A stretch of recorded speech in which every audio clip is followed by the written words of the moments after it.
Jean-François, dis-moi, qu'est-ce qui t'a amené à Myriam?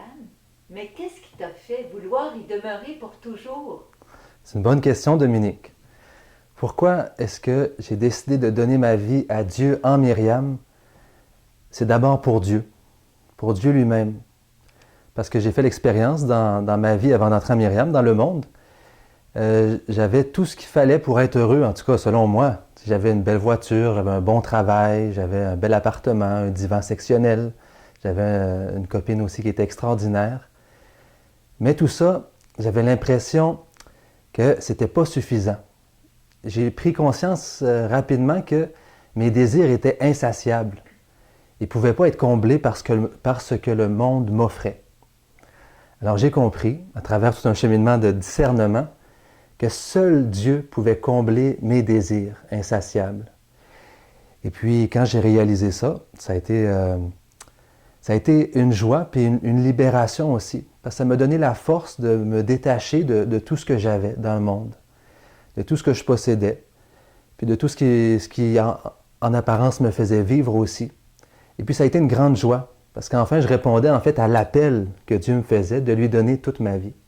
Puis un événement intéressant aussi, c'est que j'ai fait un voyage en Haïti, et puis en voyant tous les besoins qu'il y avait en Haïti, en voyant à quel point moi j'avais été comblé à travers une super famille, des talents que le Seigneur me donnait, des bonnes notes à l'école, j'ai réalisé que tout ce que j'avais reçu, c'était pas pour moi, c'était pour les autres, pour leur redonner.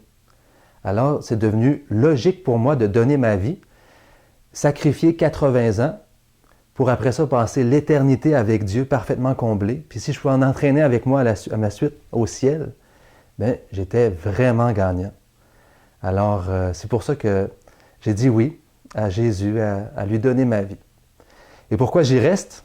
Eh bien, c'est la même réponse, c'est pour lui, pour Jésus. Plus je chemine en Myriam, plus je m'approche de Jésus dans l'intimité, à travers la prière, les sacrements, la vie de famille, plus aussi je chemine dans des relations de charité, de miséricorde avec mes frères et sœurs, je réalise à quel point c'est ça qui rend libre et heureux. Et puis, c'est chaque année, je me dis, mon Dieu, je ne savais pas qu'on pouvait être aussi heureux. Puis l'année d'après, ben, ça recommence. C'est beau. Puis Jésus, il dose bien les croix et les joies. Parce que peu importe notre vocation, Jésus nous appelle à la sainteté.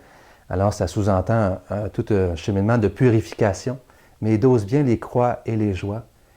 Et puis, ces exigences me permettent de me dépasser. Puis, ça me rend heureux. Ça me fait beaucoup de bien de me dépasser, de m'oublier. Alors, oui, je reste pour Dieu, pour le même objectif qu'est le ciel. Je vis pour le ciel pour moi, puis pour le plus possible de personnes. C'est magnifique, surtout qu'on vient de vivre hier le dimanche des vocations. Merci Jean-François. Merci.